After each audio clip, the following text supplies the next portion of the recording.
So, you're the guy I gotta talk to. It depends. What do you wish to talk about? You know why I'm here. Indeed I do. I can offer you two things. This little trinket, a necklace to wear round your throat. A godly gift to make your life so much simpler. Or perhaps you prefer to employ the fullest extent of my abilities. I am but a passageway. A gate into the cosmic perpendicularity. A conduit between this world and the ceaseless plains. A void containing nothing and containing everything. Yeah, that necklace sounds pretty dope. You would waste this potential. You would trade away this opportunity. I'll take the necklace. Unbelievable. Unfortunately, the most useful things archaeology unlocks are unlocked in the upper 90s and past 99. Since it's a seal that goes to 120, they had to fill out 99 to 120 with some useful stuff so people would actually feel compelled to level it. Fortunately, I like the puzzle of leveling archaeology. When you're leveling it, you need to be focused on the long game. And focusing on that long game will get you to a point where you'll have a massive XP drop, which is very exciting, and you might be interested in seeing it as well. But first, we need to get to 90 so we can go to the Orphan Dig site. Now, this may not be the fastest way of getting there, since I really don't care to check, but it is my favorite way of getting there because it's got a little bit of that Skinner box quality where it's, you open a box and it's, oh, we're gonna get something nice. It's chasing Tetra Compass pieces. The Green Gobbo's Goodies 1 collection requires only 5 artifacts. All 5 of those artifacts come from 2 excavation sites, and those 2 excavation sites only give you artifacts for that collection, which means we won't have extra artifacts for nothing. However, in my experience, you will always get one artifact more than the others, and those will just be sitting in your bank, and it's just a complete, it should be proportional, but it's not for some reason. I could have done the math to figure out how many Tetra Compass pieces I would need to go from 84 to 90. This is the average XP I would get from excavating an artifact. This is the amount of XP I would get from restoring the artifact. I would get a certain amount of completed tomes on average from each casket, and then I could figure out the exact amount of XP on average I would get from a casket, and then figure out the exact amount of caskets I would need to open, and that would be blah, blah, blah, blah, blah. I'm not doing that. Mostly because you don't get all the materials you need just by excavating the artifacts. Tetra compasses can give you some of those materials. So if I decided to make all of the Tetra compasses first and then open the caskets, I would be left with a bunch of materials that I can't use immediately. If some of those Tetra compass caskets give me the materials I need to restore the artifacts to get more Tetra compass pieces, then I wouldn't have to excavate them myself. It's smarter that way. It's all part of the puzzle. One of the great things about the ancient caskets is that they're a great source of god pages, which is great for Ironman because that means you don't have to do clue scrolls to fill up your god books. And when you have a full god book, after you do one piercing note, you can come to this table thing, and you can enchant it into an illuminated god book, which gives you some prayer and crafting XP and also increases the stats of the book. It's definitely worth doing. Also, afterwards, if you have extra pages, you can use them in the book. Also, a good thing about the ancient casket is that you get artifacts that are a higher level than you can restore, which means later, if you need to complete a collection, you don't actually have to excavate the artifact, but you can boost to restore it and then complete the collection that way.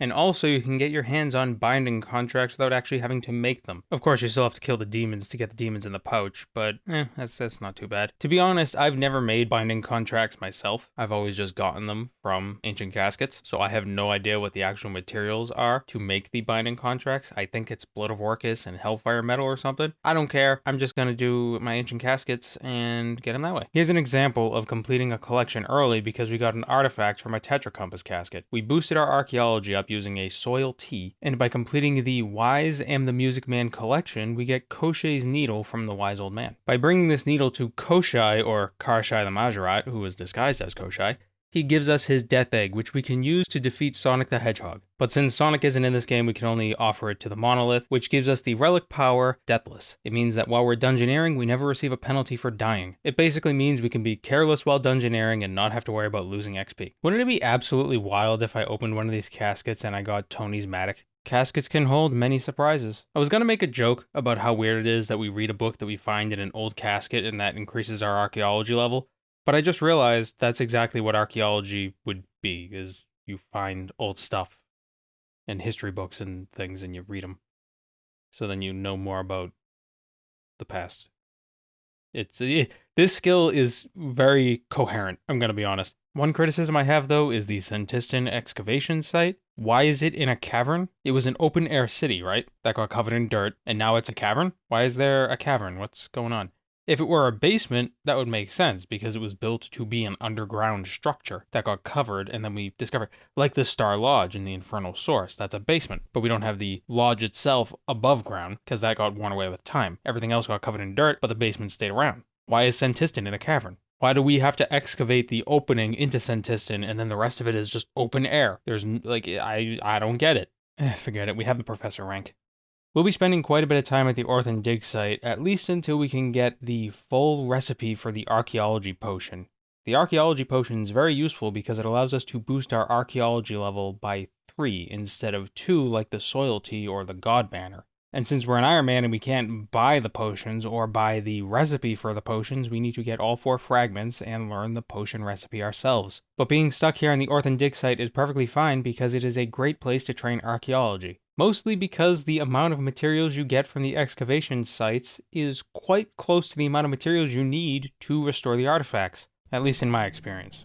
It took so long for us to get all 4 potion recipe fragments that we went from 90 to 91 Archaeology just from excavating artifacts. I'm not so upset that it took so long for us to get the fragments because at least we were getting a decent amount of XP on the side. If we weren't getting this XP, this would have been a really sucky grind, but since we're doing more than one thing at a time, I don't mind it so much. And these are all the artifacts we got, around 45 of each. Yeah, took a while. But these artifacts will be useful in the future. You just wait. I don't know what to say. I came here to Caradet just to complete a collection, get it out of the way because we got a new level, and we got the Archaeology pet. Got 3 pets last video in the Dragon Rider Lance. I got 1 pet already this video. How could I beat that? I really don't want to start this trend because then I'll have to continue the trend in the future. I need to do something like really big, get like super lucky so that people will believe like, wow, you have no luck going into the future. It's okay. We're not going to expect it. So even though it costs quite a bit of chronotes, I think sending out research teams is definitely worth it because you get resources and a decent amount of XP. And it's all passive. But with that, we get 95 Archaeology, which means we can now unlock Ancient Invention. There are quite a few steps for unlocking Ancient Invention. First of all, you need to have Invention unlocked, which we did already. You need to have all the wingsuit upgrades so you can fly around Stormguard Citadel. And you also need the Stormguard Garage so you can go up to Howl's Castle workshop and then check out their lab bench. You study the stuff that's here and then you send out your research teams to complete the research, and then when they come back, you should be able to unlock Ancient Invention. It's quite simple. But while our interns and research associates are doing all the grunt work, we're coming to the level 98 excavation site in Stormguard Citadel with a bunch of Archaeology potions. Why are we doing this? There's this relic. It's probably one of the best relics in the game. You see, Howell was an inventor, and he had a few blueprints, one of which requires a golem heart and a golem instruction. This, together with a few other components, would create the golem framework. By taking this golem framework to a Gadixian cache and fusing it with one of the large memories, we can create a new relic. Offering the Crest framework to the monolith gives us the Divine Conversion relic power. When converting memories at a rift, you will convert your entire backpack in one go. It is invaluable for Ironmen, and it is a pretty good way of making GP for non-Ironmen. You can get a lot of divine charges very quickly. And since our research team has been pretty busy, we're able to return to Hell's workshop and discover some of the Ancient Invention blueprints. Now, the more economical thing to do would be to create 3 random untradeable blueprints since they require fewer blueprint fragments to create. However, I want to unlock the Ancient Gizmo blueprints right now. Since we're creating a specific blueprint instead of a random one, it's going to cost more blueprint fragments, but I think that's fine since the other blueprints are kind of meh. Not only did Ancient Invention add new perks you can get for weapons, tools, and armor, but it also made it easier to get other perks, and you can get higher ranks of certain perks. For instance, it used to be really hard to get Scavenging 3. Now it's very easy to get Scavenging 3, but the more difficult one to get is Scavenging 4. However, if I'm not mistaken, Scavenging 4 is still more common with Ancient Gizmos than Scavenging 3 was with the old Gizmos. What we're doing right now is chasing Ibsold 6. It has a 3% chance per rank on successful gathering to send the gathered resources to the bank at the cost of 30 prayer points. This saves porter charges, and porter charges are quite dear when it comes to archaeology, so we want to save them as much as we can. We may have a Grace of the Elves, but that doesn't mean it isn't wise to save porter charges. Honed 5 is easier to get with Ancient Gizmos as well, but we want to get it without Furnace. I wanted to show off how good the Divine Conversion Relic really is, and fortunately I was running out of Divine Charges. I brought 2 Nightmare Muspa pouches, they both last 64 minutes. The great thing about the Nightmare Muspa is that not only can it hold 32 extra Divine Memories, but it also gives you a small 3% passive boost towards finding enriched memories, and a 5% chance of obtaining 4 times the energy from a wisp, and you don't have to remove the memories from the Muspa's inventory to convert them. This means with the Divine Conversion Relic you can be converting upwards of 50 to 60 memories all at once. It's very AFK. We also have Extreme Divination Potions because we don't have 95 Divination yet to harvest from the Incandescent Colony. The reason why we want to be at the Incandescent Colony is not only are those the best energies to harvest for Divine Charges, but there's also a ton of people here, so there's almost always an enriched wisp up. More enriched colonies means more enriched memories, which means more energy. Can't go wrong. 2 Nightmare Muspas is about 128 minutes, which is just a touch over 2 hours. And we got 170 Divine Charges. Now, I don't know the exact amount of time I was there. I might have been there a little longer than 128 minutes. But conservative estimate, at least 70 an hour. Listen, if you're an Ironman who's struggling with energy, train your Archaeology. Get this relic. You know, at first I was considering getting 95 Archaeology, getting Ancient Invention, and then boosting to 98 so we can get the Divine Conversion relic. But here's the thing about Archaeology. I love it. I love every aspect of it. I love figuring out how many materials I'll need to make a whole collection, or how many artifacts I need to make this many Tetra compasses. I love opening the caskets and, ooh, maybe you'll get lucky and get something really good. You usually don't, but you might. At face value, this skill seems like it'd be super boring. If we're reductionist about it, this skill is basically mining with some flavor text. You'd think it'd be really boring, but it's not. And I don't understand why. I don't get it. I don't want to get it. I just love it. So we're going to keep doing it. We got ourselves a completed tome, so that should get us to 96. Wait, what? Really? We're going to excavate some Third Age iron, so that should get us to... Come on. 96 Archaeology. Jeez. And that means we can dig up some new Dragonkin artifacts at the Orphan Dig site. But first, let's grab ourselves a relic. We were close to the daily reset and we hadn't used our God Banner boost yet, so that means we're going to boost from 96 to 98 Archaeology and excavate at the Bizroth Remains in the Infernal Source. From this spot, we can excavate Hellfire Halides, Hellfire Cathars, and Hellfire Zagnals. If we get 2 Hellfire Cathars and bring it to Dagon at the bottom of the Infernal Source, he will give us a relic, a very useful relic. The Rings of Razulai. Did you know that Razulai is a 12-armed demon tailor who created the robes of subjugation that dropped from Kirill Susaroth? They were used to prove people's loyalty to Zamorak. By offering the rings to the monolith, we unlock the relic power Persistent Rage. Your adrenaline will not drain outside of combat. It's a quality of life thing, so you don't have to adrenaline stall in between boss kills. It should be a permanent unlock, or just the way the game is designed. But no, it's unlocked at 98 Archaeology. A little more Archaeology training gets us to 97, which means we can get the Goblin War Paints relic, but we're not going to get that right now. It's a pretty good relic for people who are doing high-end PvM and want to get more adrenaline from their basic abilities. I don't give a damn. What's more important is that we can now use our God Banner to get a 30-minute boost to 99 Archaeology and excavate the Dragonkin Coffin excavation hotspots. From this spot, we can get a Death Mask, a Dragonkin Calendar, and a Dragonkin Staff. We want to get the Death Mask. Now, when I was getting this footage, I didn't realize I was going to keep training Archaeology after this, because if I knew that, I wouldn't have bothered with this boost. But since I didn't know that, I did the boost anyway so I can get the relic right now, even though I could have just waited till I got 99 to get the relic without boosts. If we take the Death Mask to Bob the Cat, who is Robert the Strong reincarnated into the body of a cat, living the dream, he gives us Evil Bob's Cat Paw. By bringing the Cat Paw to the monolith, we unlock the Bait and Switch relic power. Fishing produce are cooked when caught, granting 50% of the fish's cooking experience, regardless of cooking level. For those unaware, there used to be a random event in this game where you would be kidnapped by Evil Bob and taken to a special island where you would have to fish up cooked fish and then uncook it in a special pot and feed it to him so he would fall asleep and you can run away. That's why Evil Bob's Cat Paw grants you this power. Oh my god, the bloom here is ridiculous. Jesus Christ.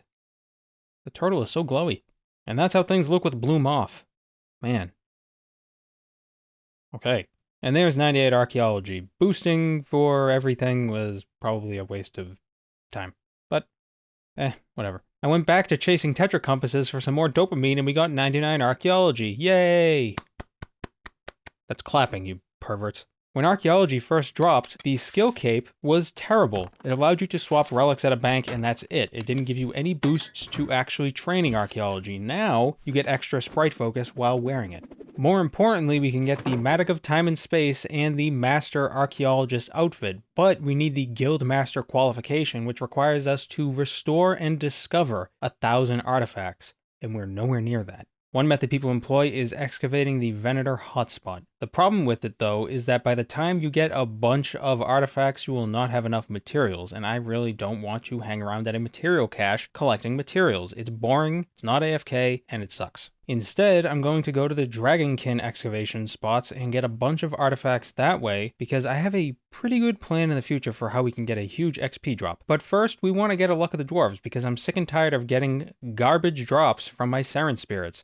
I don't need this much molten glass and this many raw lobsters. The Luck of the Dwarves will get rid of those drops. But that means we gotta go back to Clue Scrolls and get fortunate components. Oh my god. What am I supposed to do with this?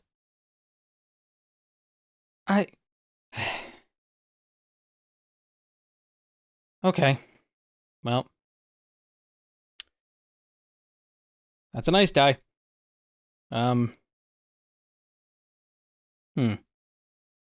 Okay, well, we got the 50 fortune components, and now we're gonna make ourselves a Luck of the Dwarves.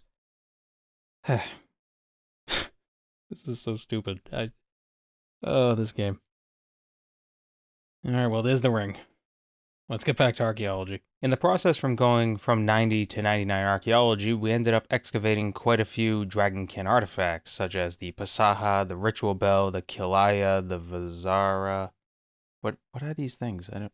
But anyway, if we keep excavating, we will be able to complete several collections and get quite a few chronotes, which we'll use to buy the Master Archaeology outfit, the Energized Meteorite Shard to make the Matic of Time and Space, and the final Matic Precision upgrade. We're feeding two birds with one scone. What will be the point of being Guild Master if you can't buy any of the upgrades that come with the perks of the job? Perhaps this is just confirmation bias. But it seems to me the Dragonkin excavation hotspots give you enough materials to restore the artifacts after you get them, so you don't have to sit around at a material cache collecting materials so you can train your archaeology. I don't know if this is actually true, it just feels that way, and I like my feelings. Whatever the truth is doesn't matter. What does matter is that we spent several hours AFKing in the Crypt of Varanus and got a ton of artifacts, and we're restoring them right now. And we're going to turn them into Volusia because she gives more chronotes than Sharagan. Completing the Dragonkin 1 collection with Sharagan only rewards you with 6 Anachronia resource packs. They're the same resources you get by assigning your Anachronia base camp workers to various things, so it's completely passive. The extra chronotes from Volusia are way more valuable. From these collections we got 273,000 chronotes. We also got 2 summoning renewal recipes. I don't know what we're going to do with the second one, but we have one of them, so that's pretty neat.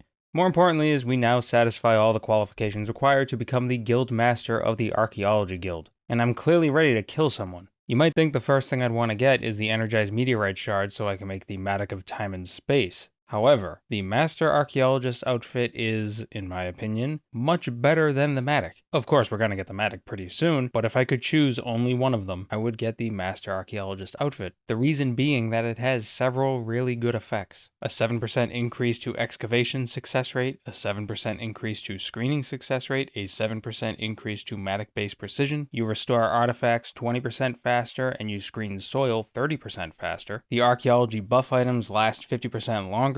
You can use the Fixate spell, which guarantees a specific artifact from an excavation site, and you have unlimited teleports to all dig sites and all collectors. That right there makes the outfit worth it. These teleports are super useful. Now this is where the fun begins, and it only took until level 101 Archaeology. So at the observation outpost at the Orphan dig site, there are 2 excavation hotspots, both of which give 2 artifacts each, and all 4 of those artifacts are used for a single collection. If you turn in all 4 of these artifacts to Sharagan, you get chronotes and 75 Rex skeleton fragments. These skeleton fragments are similar to the pylon batteries you get at the Karadet dig site. You can offer them to the Rex skeleton at the Anachronia base camp in exchange for Archaeology XP. And just like we did with Dragonkin 1, we're going to get a ton of artifacts and turn them all in and get a huge XP drop. So rather than collecting all of the artifacts first and then turning everything in all at once, I'm going to turn some of them in now so we can get enough chronotes so we can get ourselves the Matic of Time and Space. There's no sense putting it off when I can get it right now. If anything, this will just speed up my grind. I'm not going to turn on the Rex fragments just yet, though. That'll come later. After you purchase the meteorite shard, you get access to a special mission you have to send your team out to before you can combine your Matic and your Matic. But about 16 hours ago, I sent my team out on an Orphan dig site mission, and if I cancel it now, it'll just be a huge waste of chronotes. So I have to wait 8.5 hours before I can make the Matic of Time and Space. That's annoying. But we get over the indignity of it all, and we fuse our Matics into the Matic of Time and Space, the best Matic in the game. Well, it's the second best Matic in the game, but I really don't expect us to ever get Guildmaster Tony's Matic. And that's not, I'm not screwing around. Like, I'm not foreshadowing footage that I already have. I haven't gotten it yet, and I don't expect to ever get it. Don't worry. More grinding means more artifacts, and more artifacts means more Archaeology XP, which means we hit 103 Archaeology. So at this point, you're probably wondering why I'm continuing with Archaeology. What's the next goal? Am I going for 120 right now? No, that would be ridiculous. You may think 84 to 103 is quite the jump, but 103 to 120 is an even bigger jump. Did you know every 7 levels doubles the amount of XP you need? That's why 92 is halfway between 1 and 99. This is why the amount of XP you need to get to 120 is 8 times the amount of XP you need to get to 99. To go from 99 to 120 is the same as going from 1 to 99 7 times. But I digress. There is a very useful relic available to us when we complete the Dragonkin 3 collection. The last artifacts for this collection require 108 Archaeology, or 105 with an Archaeology potion. And fortunately, during that whole restoration montage, we got 104 Archaeology. We also got more than enough chronotes to buy the final Matic Precision upgrade. And with a bit more grinding, we got 105 Archaeology. I think it's time we turn in those Rex fragments. We have just over 3,100 Rex fragments, and when we turn all of these in, we're going to get an XP drop just shy of 2 million XP. I really wish I got just a few more fragments, then we would have had a 2 mil XP drop. I was actually expecting all the XP from the Rex fragments to take us from 105 to 106, that way we could use a God Banner to boost for these excavation spots instead of using Archaeology potions. I could just do a few more hours of grinding to get to level 106, but I really want to be done with Archaeology right now. I need to do something else. I've been working on Archaeology for ages. It may not seem that way from this video, this is only a 20-minute video, but all the footage took several hours to gather. With these last 2 artifacts restored, we can complete the collection and receive the Kaladanda. I don't know what a Kaladanda is, it looks like a pickaxe, but that's not important. If we take the Kaladanda and offer it to the monolith, we get a new relic power, Death Note. All guaranteed bone and ash drops are noted. I think it's time we shift our focus to training prayer. Thanks for watching. Take care.